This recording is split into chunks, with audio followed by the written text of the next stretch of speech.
So find the area of the following triangle.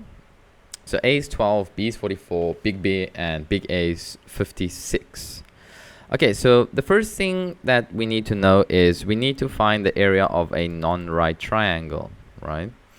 Because if I say 44 plus 56, that gives me 100. 100, 100, 180 minus 100 is 80. So we have no right triangle, so we cannot use half of base, the half of the base multiply the perpendicular height. So what we're going to do in this case is we're going to use the following formula. The half of AB sine C. Okay. In this case, I cannot use sine C because I don't have C. I mean, I can calculate it, but I don't want to do that. I want to use the given information. So the first thing that we need to do is we need to find B. Actually, we need to find B and C. Okay. So how do we find B, right? We can find B by saying, well, we can use the law of sine, right? So I want to find small b, so I'm going to say A over sine A is equal to B over sine B. Okay, now I plot in the values. So I have 12.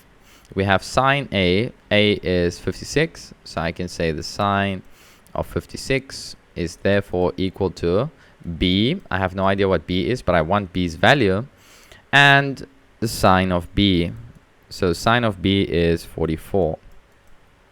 Okay, after I found these two values, now I can do a little bit of cross multiplication where I multiply over. So we are then left with B sine 56. And on the opposite side, we have 12 sine 44. Now, in order to solve this, I want to find B, but currently B has a coefficient, right?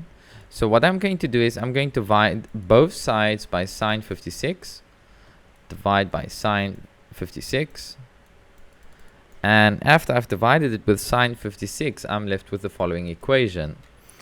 Well, B will therefore be equal to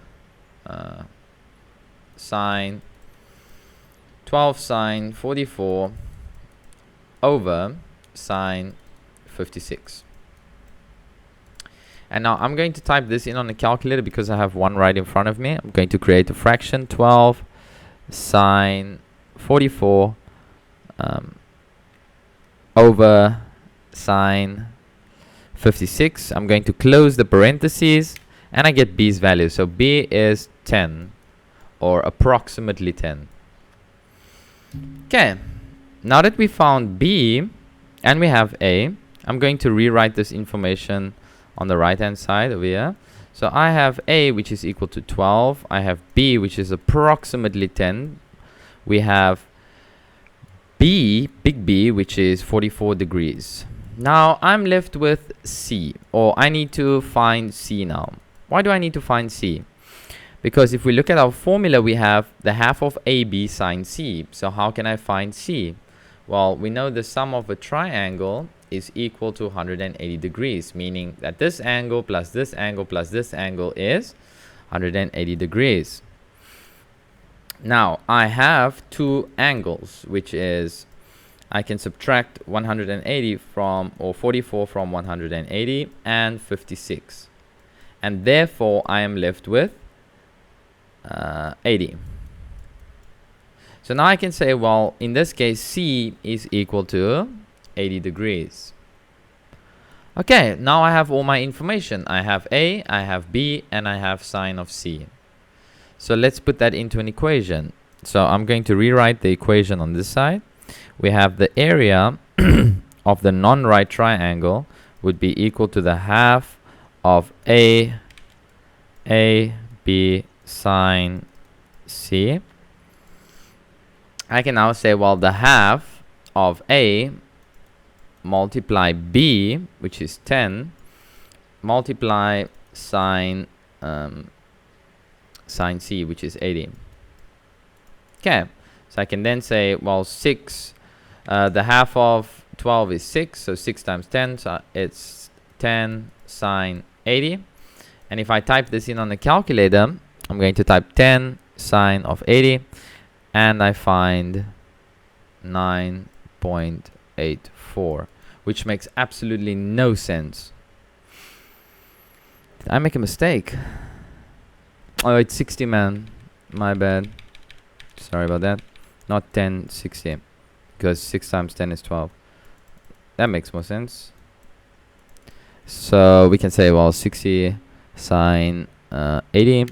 And I get the total area being 59, or approximately 59 units squared. And that's how I found the area with only 2 lengths. So let's quickly rerun over this. I'm going to write the law of cosine, or the law of sine. After I write the law of sine, I'm going to input my values I have. I'm going to cross multiply. So we get b sine 56. And on the other side, we have 12 sine 44. Now my b has a coefficient, but I don't want a coefficient because I want to calculate b. So what I can do then is I can divide both sides by sine 56. And then when I type this in on the Casio, I get b is approximately 10. Now I can input my values. I can say, well, a is 12, b is 10, and in my angles would be b is 44, a is 56, and c is 80. How did I get the 80?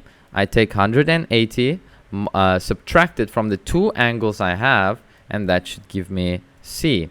After I found c, now I can input all these values into my formula, which is the half of ab sine c. I put in a, which is 12.